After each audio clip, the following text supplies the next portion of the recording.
Hi friends, நான் இந்த வீடியோவில் உங்கள் கூட ஷேர் பண்ணிட்டு இருக்கிறது நிறைய மெடிசன் பெனிஃபிட்ஸ் இருக்கிற ஒரு சூப்பரான ரெசிபி தாங்க. இந்த கிளைமேட் சேஞ்சஸில் எங்கே பார்த்தாலும் நிறைய கோல்டு, ஃபீவர் இந்த மாதிரி இருக்குது. கோல்டுக்கு ஒரு சூப்பரான ரெமெடி இந்த நண்டு ரசம். இதுக்காக பார்த்திங்கன்னா நான் நண்டு கால் அதெல்லாம் தனியாக எடுத்து வச்சுருக்கேங்க. நம்ம முழு நண்டு சேர்க்குறதா இருந்தாலும் சேர்த்துக்கலாம்.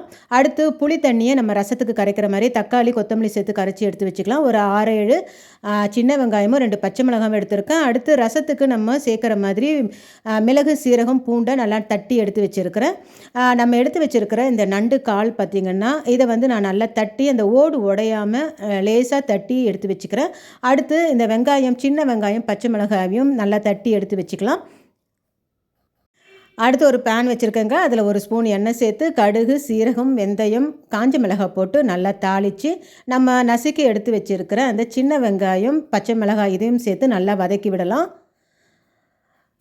இது நல்லா வதங்கினதுக்கப்புறம் நம்ம எடுத்து வச்சுருக்கிற அந்த தட்டி எடுத்து வச்சுருக்கிற அந்த நண்டு கால் அதை சேர்க்குறேன். நம்ம முழு நண்டு சேர்க்குறதா இருந்தாலும் அதை தட்டி சேர்த்துக்கலாம். அடுத்து ஒரு 1/4 ஸ்பூன் மஞ்சத்தூள் சேர்த்து கொஞ்சமாக உப்பு சேர்த்து நல்ல ஒரு 1/2 லிட்டர் அளவுக்கு தண்ணி சேர்த்து நம்ம இதை நல்லா மூடி ஒரு 2 to 3 நிமிஷம் கொதிக்க வைக்கலாம். அடுத்து இது ஒரு 2 நிமிஷம் நல்லா கொதித்ததும் பார்த்திங்கன்னா நல்ல வாசனை வரும். இந்த சமயத்தில் 1 ஸ்பூன் தனியாத்தூள் இதில் சேர்க்குறேன். சேர்த்து இன்னும் ஒரு 2 நிமிஷம் நல்லா மூடி வச்சு கொதிக்க விடலாங்க. இந்த நண்டு காலெல்லாம் நல்லா வெந்துடும். அதுக்கப்புறம் நம்ம எடுத்து வச்சுருக்கிற இந்த புளி கரைச்சல், புளி, தக்காளி, கொத்தமல்லி சேர்த்து கரைச்சி வச்சுருக்கிறத அதில் சேர்த்து தட்டி எடுத்து வச்சுருக்கிற இந்த மிளகு, சீரகம், பூண்டு இதையும் சேர்க்கலாம். சேர்த்து நல்லா மூடி வைக்கலாம்.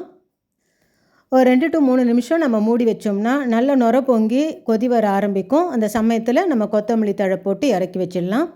நல்ல டேஸ்டியாகவும் இருக்கும். இந்த ரெசிபி பார்த்திங்கன்னா கோல்டு சமயத்தில் சாப்பிடும்போது அதுக்கு நல்ல ஒரு ரெமிடியாக இருக்குங்க. இந்த நண்டு ரசம், நண்டு சூப் எப்படி வேணால் சொல்லலாங்க. இதை நம்ம சாதத்தில் போட்டும் சாப்பிட்லாம், அப்படியே குடிக்கலாம். அடுத்து கொஞ்சம் நண்டு கிரேவி செஞ்சுருந்தேங்க. இந்த நண்டு கிரேவி ரெசிபி நான் ஏற்கனவே சேனலில் உங்கள் கூட நிறைய வீடியோஸ் ஷேர் பண்ணியிருக்கிறேன்.